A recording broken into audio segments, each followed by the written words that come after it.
You are listening to the Stop Binge Eating podcast with Kirsten Sarfty, episode number 234. Welcome to the Stop Binge Eating podcast. It's time for you to end your food obsession and begin feeling confident and in control around food. You are absolutely capable of eliminating binge eating from your life, and I'm going to show you how by giving you simple tools and insights that you can apply in your own life. I'm your host, Kirsten Sarfty. Now let's get to it. Hello. Today's episode is going to be a little different than usual because, as you can see by the title, I'll be talking about drinking alcohol. But don't worry, I'll be talking about eating and binging too because this is a binge eating podcast. So in a previous episode, I had mentioned that in 2021, I did a whole year without drinking alcohol. And I said that if anyone is interested in hearing about it, I do a whole episode on it. And because I did get requests for it, here it is. So it was an interesting experience for me. And because I am a binge eating coach, I noticed there were some similarities between drinking alcohol and eating food. And I want to share with you what I learned. And along the way, I hope you learn a little something about yourself too, whether it be why you have a hard time stopping binge eating, maybe a new compelling reason for you to commit to doing the work to stopping binge eating. And maybe if your drinking is something you're interested in changing because it affects your eating or for any reason, really, you might learn a little something about your own drinking. And let me be clear here before I get started that I'm not trying to convince you to change anything about your drinking or your eating for that matter. I'm just sharing my experience and what I noticed for myself and with other people. So as always, take what you want, leave what you don't, and make decisions for yourself because they're what you truly want and you like your reasons for making those decisions. So let's start with my goal setting, why I did it, and what my parameters were. So back in 2020, I was not sleeping well most of the time, and it was really pissing me off. Like most people, I really dislike feeling tired during the day, and most days I was feeling too tired. I knew my sleep was being interrupted more than it used to, and it seemed I wasn't getting restful sleep even when I was seemingly sleeping for 8 hours. So I started trying to problem solve, and towards the end of 2020, I decided that I was going to cut out two things to help me sleep better. One was alcohol, and the other was caffeine. Now, caffeine wasn't a huge addiction of mine. I don't drink coffee. My preferred caffeine beverage is tea, and I don't think I was drinking it every day at the time, but I usually would on the weekends. And because it's a known sleep disruptor, I chose to just cut it out and only drink decaf. And with alcohol, I wasn't a huge drinker at the time. I was more of a drinker back in my 20s and early 30s, like I think a lot of people are. I definitely drank to get drunk and I didn't have a problem with it, but at some point I decided to start cutting back. I don't know why, but I do remember deciding that I would give myself a 3-drink limit. And I think I came up with that after realizing that most of the time, not much happened that was fun during the 4th drink. I started seeing it as wasted time and money. Maybe it was because the circumstances I was in were different. It wasn't the same kinds of parties or gatherings or events as earlier in my life, in my 20s and early 30s. And as I would drink that 4th drink, the good times were dying down and people were leaving. And I was thinking I would have just been better off either leaving or just having a water until I wanted to leave, which probably wouldn't be too much later.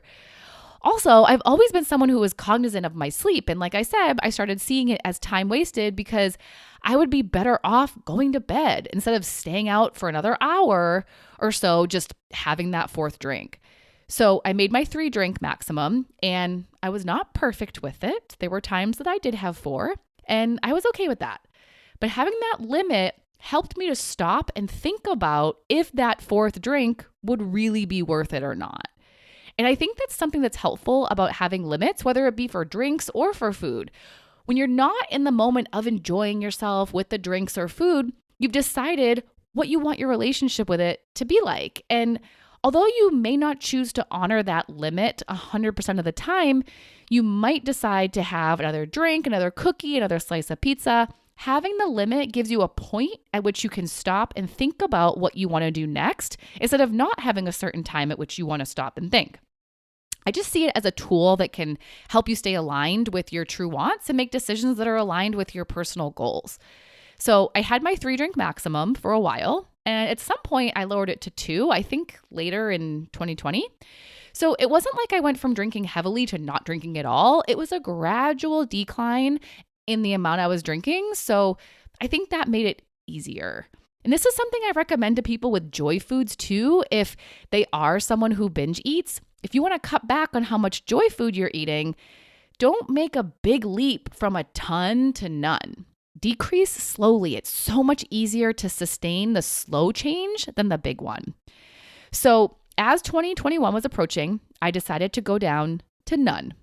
But I gave myself permission to have sips of other people's drinks if I wanted to try something or enjoy a taste of something I know I like.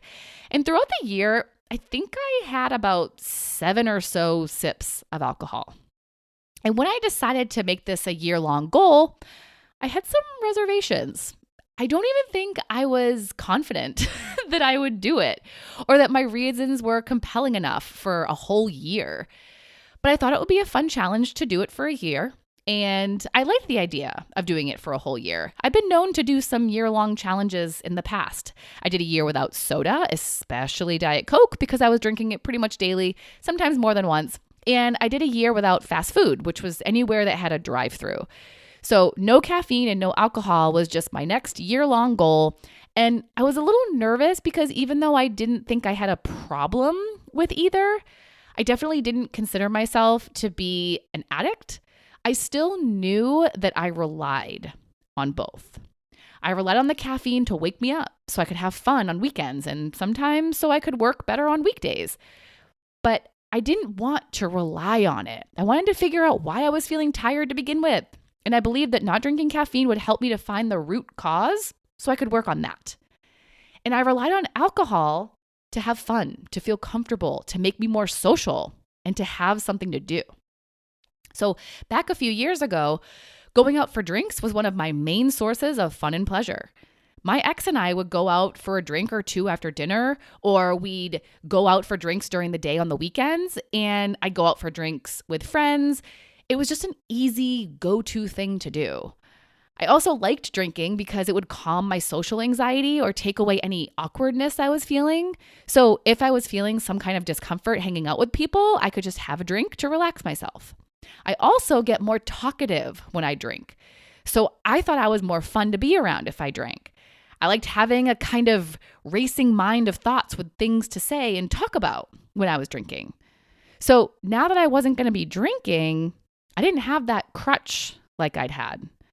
I was going to have to feel awkward, feel uncomfortable, feel anxious, feel bored. And I was going to have to be okay with the version of myself who isn't as talkative as when I'm buzzy. And I was going to have to find other things to do instead of going out for drinks. But with that last one, I actually did go out for drinks on a few occasions and just got a mocktail or drank water. And this is the same stuff you have to be willing to do too if you're going to eat less food. So many people's binges start innocently with a little eating here and a little there because they're feeling socially awkward or anxious, or they're bored and don't know what else to do, or they want to do something fun and don't know what else to do, or everyone else is eating and they don't want to feel awkward being the only one not eating. They eat to avoid how they're feeling or to get pleasure, and it snowballs into eating more and more and more. And that wouldn't happen if we were just willing to feel how we're feeling without trying to numb it or cover it up. Because I wasn't drinking and I also wasn't going to use food as a cover-up either, I felt through the feelings I felt. And in doing that, I got even better at feeling my feelings. I was pretty good at it before. It was part of what helped me with my eating issues. But by then taking away alcohol too, I had nothing else that I was interested in doing to handle my emotions except to feel them. And practice made me even more proficient. I know a lot of you aren't willing to feel your feelings because they're uncomfortable or because you fear they won't go away. But when you do actually do it and you practice doing it over and over, it becomes so much easier to deal with the discomfort. You get more comfortable with it and you learn that it is in fact temporary. Although we don't have to have evidence to believe something is true, it's easier to believe when you do have evidence. And after going through uncomfortable feelings time and time again, you create that evidence for yourself. I noticed for me that so often I felt uncomfortable at the beginning of hanging out with people. Like I didn't know where to start with conversation. Normally I'd grab a drink right away to make that go away. But without a drink, I learned that it really was so temporary. We get into the swing of things pretty quickly and the discomfort would be gone. But too often we don't give our feelings and our urges as well a chance to move through us. We just grab a drink or something to eat as soon as we feel it. Same thing while in the middle of hanging out with people. If there was a lull in conversation, eating or drinking can be the awkwardness destroyer, but relaxing into the moment of awkwardness can also help the awkwardness. What people tend to do, myself included, when social anxiety or awkward feelings come into play is to freak out about it. I might start thinking that we have nothing else to talk about, that I'm boring, that I'm not interesting, that I have nothing to say, or start pressuring myself to come up with something to say. And guess what's going to happen when I do all that? I start to feel even more uncomfortable and I say nothing because I'm so stuck in my head worrying about not talking. But if I relax into it and think it's fine, that's when my mind will open up to new ideas and thoughts. Silent moments are going to happen, and how we feel during them will be determined by our thoughts. And how we feel will determine what we say and do in those moments. So without drinking and overeating in those situations, I got better at relaxing into discomfort. And then there's the pleasure and fun part of it. That was a bit of a challenge for me at first. Like I said before, something my ex and I would regularly do would be to go out for dinner and then either stay for a drink or two or go somewhere else for drinks. But because I wasn't drinking and he didn't want to drink alone, although he would with dinner, but not after if drinking was the thing we were doing, we had to find something else to do. And the thing we did the most was play games at home, and that was fun. We play Yahtzee, Skippo, Uno. We had this super fun game called Boss Toss that's like a beanbag throwing game. We play stuff like that. And if I'm being honest, I would say those games and hanging out at a bar drinking were probably equally as fun. I was worried about not having as much fun if I wasn't drinking, but fun was not taken away from me. I found other ways to get it. And then once he and I broke up and I moved into a new apartment in one of the cutest little cities, not drinking actually made my experience of my new home better. So he and I did still hang out as friends for a couple months after we broke up. And I remember one day we were out walking around the city and we were just exploring around. And I realized something. Had this been the year before, we probably would have walked for a bit and then gone to a bar for drinks because that's what we did so many times. But that day, that wasn't an option in my mind. And because it wasn't, it pushed me to think of other things to do. It motivated me to say, hey, let's go walk across the bridge. Let's stop here and look around. Let's go over to this place that I've never been before. And that's one of the things I love the most about not drinking. It gave me a reason to think of other things to do instead of just doing the default of going out for a drink. It sparked creativity and exploration and curiosity, and I loved it so much. And with all of this, both the fun part and the emotions part, the byproduct that I loved the most from all of it was greater self-confidence. I feel more self-confident without alcohol. It feels good to not think I need it like I used to think I did. It feels good to handle my emotions without drinking to cover them up. It feels good to have fun without drinking. It feels good to rely on me instead of relying on alcohol. And now that I'm relying on me, I really do think my life is better than it was. I'm doing more things that are fulfilling and that will create long-lasting memories that I don't think going out for drinks would have. Not to say that I didn't have great times and don't have some great memories from drinking with friends. I do. But personally, I like what I do now so much more. And I like not drinking. I actually kind of feel empowered when I don't. It goes back to the thought that I don't need it. And that feels so cool to me. And what's kind of weird to me is that now I rarely desire it at all. It's not even that I don't need it, I don't want it. Rarely I will think about how nice drinking a glass of really good red wine would be or a delicious cocktail, but most of the time, it's just not on my mind and not something I want. And it's not giving it up for a year that did that. I want to be clear about that. That's something people think they can do with alcohol and with certain foods. It's a common idea with sugar and flour, especially. If you just stop consuming it, you'll stop desiring it, but that's not always the case. Plenty of people, you may be one of them, have given up a food for an extended period of time, then either craved it hard because you hadn't had it in so long, or once you did finally eat it, your desire skyrocketed and you binged on it. Time is not what changes desire. Your thoughts change your desire. My desire for alcohol changed not because I didn't drink it, but because I changed how I thought about it. Before, I saw it as a way to feel comfortable, as something fun to do, as a way to help me act how I wanted to act socially. But now, those aren't the first thoughts that come to my mind when I think about drinking. I actually think it'll make me tired and it will mess up my sleep. Let's not forget the whole reason why I took a break from drinking in the first place, to help my sleep. There were too many nights that I would wake up in the middle of the night, wide awake, and sometimes my heart would be racing. Sometimes I'd have insomnia in the middle of the night. Sometimes I'd wake up too early and not be able to go back to sleep. And because I'd often experienced this after drinking, I wanted to cut out the drinking and see what happened. And to give you an update, I still sometimes have middle of the night insomnia where I can't fall back asleep for an hour, maybe more on rare occasions, but it is not what it used to be. And now most days I feel well rested. So my sleep issues were not entirely caused by alcohol. There are other factors that I'm still working on too, but it's nice to not have alcohol be a sleep disruptor anymore in the way that I believe it was for me. And it's not just me. Studies show that alcohol prevents you from getting restful sleep.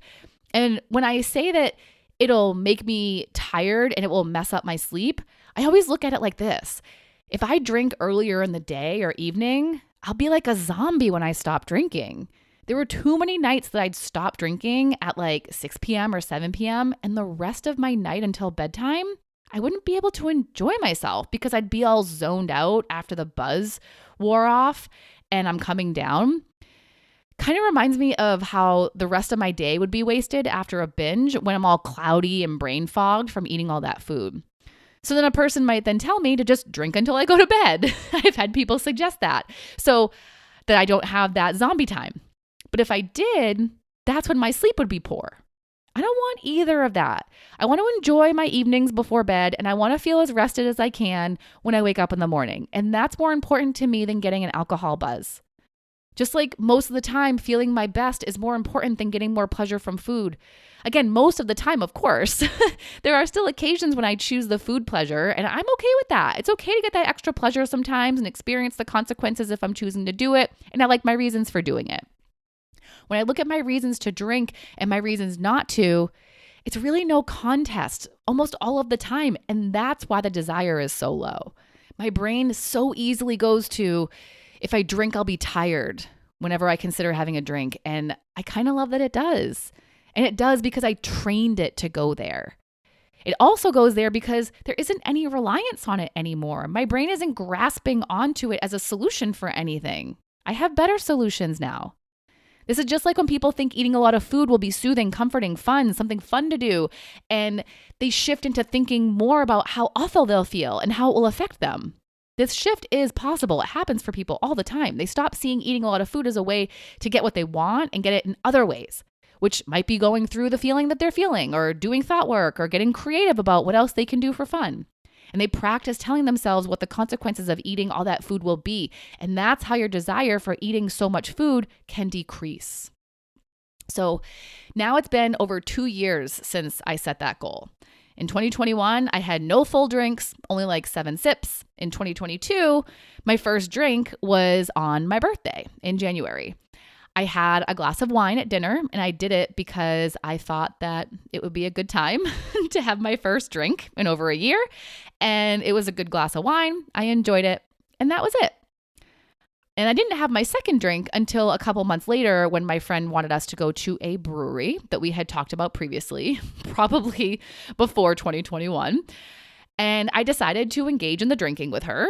we were at a brewery after all, and I got a flight, which is like a beer sampler that probably equaled to about 2 beers. And what I found to be kind of funny is that I drank them so slowly. I was afraid of getting drunk because I had no idea what might have happened to my tolerance.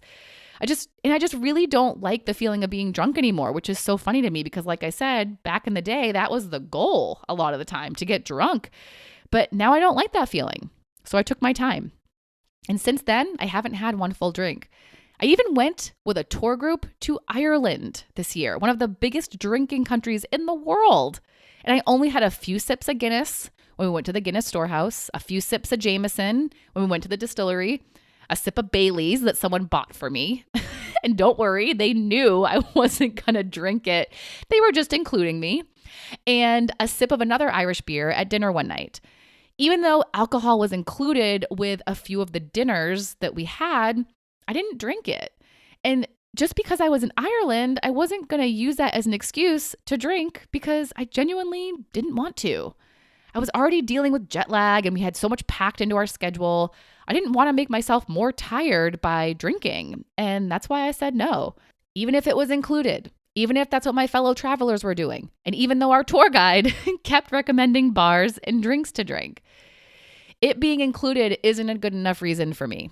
And I know a lot of people eat for that reason. They have a hard time saying no to food if it's included with something, like they're not getting their money's worth if they don't eat it. And you can think about it that way, or you can think about the money you spent going toward the experience you're having. I didn't think about how I paid for those drinks when I signed up for the tour. I just thought about how my money went toward all the fun that I was having. So it's been almost a year now since that flight of beer that I drank. And I have no idea when I'll drink a full drink again. I actually was going to on New Year's Eve, but I told myself that I wouldn't drink until 10 or 10:30 p.m. so I wouldn't get too tired before midnight. And by the time that time came around, I just didn't want it anymore. I had had 2 sips of someone else's drink earlier, and that was it, and I was good. And now I just don't have any rules around it. If I want to drink, I will. If I don't want to, I won't. If I want a sip, I'll have one. I listen to my true wants, what my inner voice is telling me that I want. And then that's what I do. Just so happens that most of the time, I just don't want it. Just like most of the time, I don't want to eat too much food. If I'm tired, I think it will make me more tired. If I feel good, then I already feel good. So what's the point? I don't need alcohol to feel good, especially knowing that that bump in good feelings will crash into low, tired feelings after. I'd rather just ride the good feelings that I naturally feel now. And I want to sleep well so I can feel my best the next day. So I went from heavy drinking, which I think was like a normal 20-something and early 30-something, at least it was with the people that I hung out with, to 3 drinks max, to 2 drinks, to none, to rarely. And I love it. And thankfully, my family has gotten used to it, so they don't bother me about it anymore. So that's nice. And the people I spend the most time with aren't big drinkers either. And that's nice too. No one seems bothered by my lack of drinking, even my friend who loves drinking. She has no problem having a drink or two if I'm not. And I love that for her. You do you, girl, I'll do me, and we'll have a great time. But if you have people who are not supportive in your decision to eat less, to not eat at certain times, or to change your drinking habits, check out the episode where I first mentioned my drinking break, number 198, titled Feeling Pressure to Eat or Not Eat. What you choose to eat and drink will affect you the most. So make decisions that you want to make and decisions you're happy with, decisions that you like.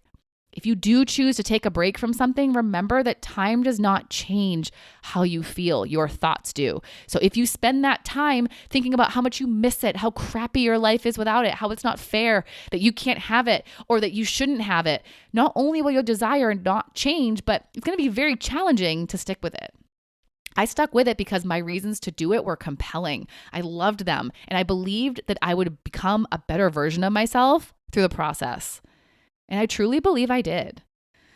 All right, so that's my story. I think I covered it all, but if there's anything I missed that you want to know about, feel free to email info@coachker.com and ask. All right? Okay, I will talk to you next week. Bye-bye. Thank you for listening to the Stop Binge Eating podcast. If you like what you heard today and you want more, go to coachkir.com/free. That's COACHKIR.com/free to get some awesome free stuff to help you stop binge eating.